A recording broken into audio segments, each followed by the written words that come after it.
Assalamualaikum warahmatullahi wabarakatuh. Halo teman-teman, gimana nih kabarnya? Semoga bahagia dan sehat selalu ya.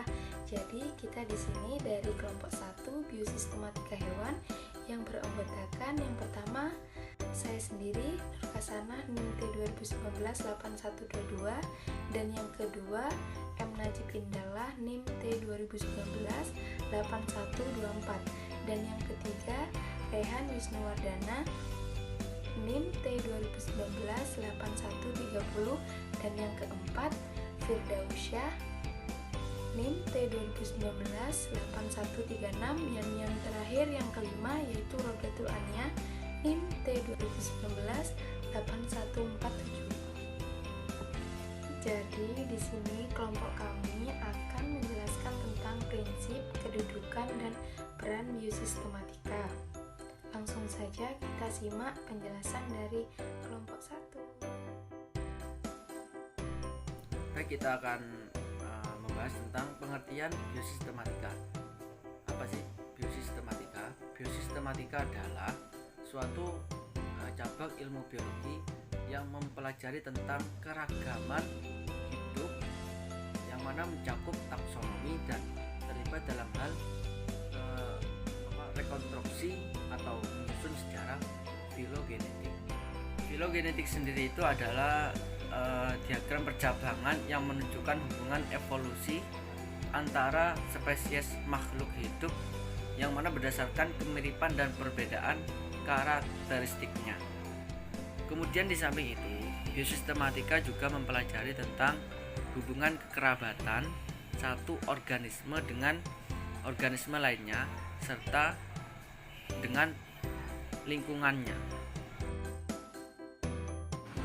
Baik, saya akan melanjutkan pemaparan dari teman saya, yaitu hubungan biosistematika dengan taksonomi.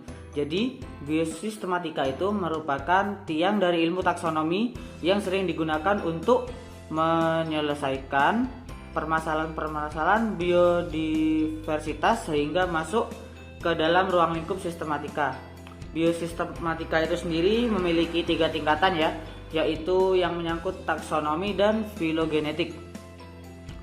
Biosistematika ini juga disebut dengan cabang biologi yang mempelajari keragaman hidup yang mencakup taksonomi dan terlibat dalam rekonstruksi sejarah filogenetik. Selanjutnya yaitu prinsip biosistematika. Prinsip biosistematika ini prinsip dasar dalam sistem klasifikasi. Nah, adapun klasifikasi di sini merupakan cabang ilmu biologi yang berupa taksonomi. Adapun klasifikasi ini digunakan untuk memudahkan penggolongan dalam makhluk hidup. Nah, adapun cara pengklasifikasinya di sini yaitu ada 3. Yang pertama itu sistem alami, kedua sistem filogenik, yang ketiga itu sistem buatan. Yang pertama itu sistem alami.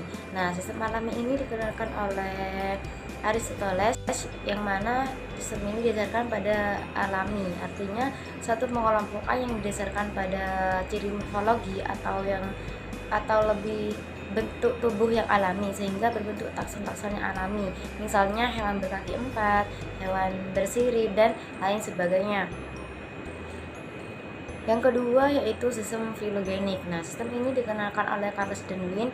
Pada sistem klasifikasi ini didasarkan pada jauh dekatnya suatu kerabatan antara takson yang satu dengan takson yang lainnya, sekaligus ini mencerminkan perkembangan suatu makhluk hidup atau filogenik. Yang ketiga yaitu sistem buatan. Nah, sistem buatan ini dikenalkan oleh Carolus Linnaeus, merupakan ciri morfologi atau alat reproduksi habitat dan penampakan suatu makhluk hidup atau bentuk dan ukurannya. Misalnya, pengelompokan berdasarkan cara reproduksi yaitu bertelur atau ovipar, melahirkan atau vivipar, bertelur dan melahirkan atau ovovivipar. Kedudukan biosistematika dalam kajian biologi. Dengan adanya biosistematika dalam kajian biologi, maka biosistematika memiliki penempatan yang penting, yaitu untuk melihat kekerabatan atau hubungan antar makhluk yang satu dengan makhluk yang lain. Tentu hal ini dapat menguntungkan bagi manusia, karena dengan melihat hubungan dan hierarkinya,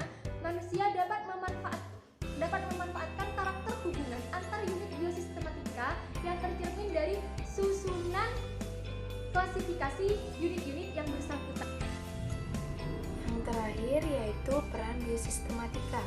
Yang pertama yaitu pengenalan taksa atau diferensiasi, dan yang kedua diagnosis universal taksa atau identifikasi, yang ketiga analisis hubungan antar taksa atau perbandingan, dan yang keempat memberikan atau menetapkan nama taksa yang diterima secara universal, dan yang kelima mengelompokkan taksa berdasarkan hubungan tersebut